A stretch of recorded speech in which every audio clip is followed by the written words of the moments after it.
Hi everyone, today we're baking some little delicate French pastries known as caneles. They have an amazing caramelised crust with a lovely soft custard centre. I know moulds are a hot topic when it comes to caneles, so I'll be talking a little bit about that as well. As usual, full recipe in the description box below. It's not a hard one, so let's get baking. Caneles are all about texture, with that crunchy outside and soft tender inside, so having an even mix is very important. So let's start off by passing our caster sugar, plain flour and corn flour through a sieve. This will just get rid of any lumps in the mixture and make sure we have a nice and even mix.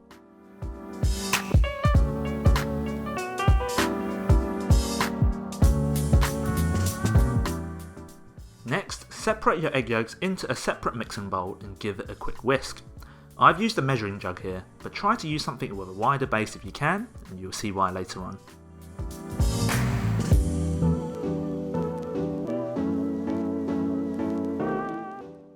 Okay, moving on to the liquids. Heat up some full fat milk, butter and vanilla extract over a medium heat. Keep an eye on it and do not let it boil. Stop once all the butter has melted. If you have a thermometer, this is about 83 degrees Celsius or 181 Fahrenheit. Once the temperature has been reached, start whisking the egg with one hand and slowly pour in the milk. This is hot, so please be careful. What we're doing to the eggs is called tempering, which is just a fancy way to say mixing in the eggs without scrambling it. Okay, next we want to combine the tempered eggs into the dry mixture. So same as before, just whisk with one hand and pour with the other. A good little tip here is to make sure your whisking motion covers the whole mixing bowl and not just the centre. This will prevent large clumps of flour being trapped on the side of the bowl.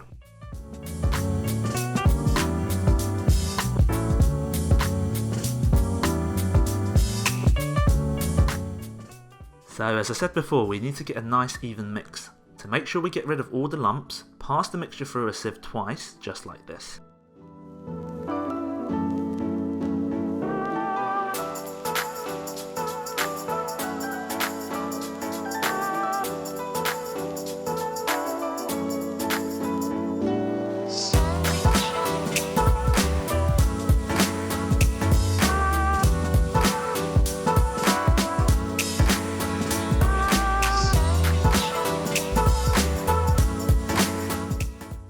Finally, to finish off the canele batter, add in some spiced rum and give it another quick mix. The alcohol will develop flavour and help with a more even bake later on. Seal the bowl with some cling film and let it sit in the fridge for at least 12 hours. Waiting is always the hardest part, but a little bit of patience goes a long way in baking. Before we take out the batter, let's coat our moulds with a thin coat of melted butter. And to avoid any huge pools of grease at the bottom, just flip the moulds upside down and chill them in the fridge for a few minutes.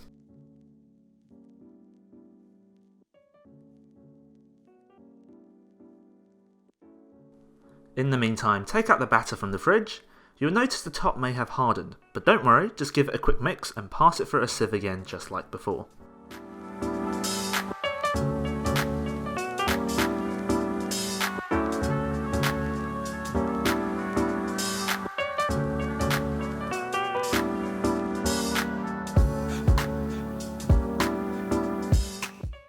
The butter should have solidified on your moulds by now, so it's time to get filling. Flip them the right way up and slowly pour in the batter to fill the moulds, leaving about 1 to 2 centimeters from the top. This is just to give the caneles room to rise without overspilling in the oven.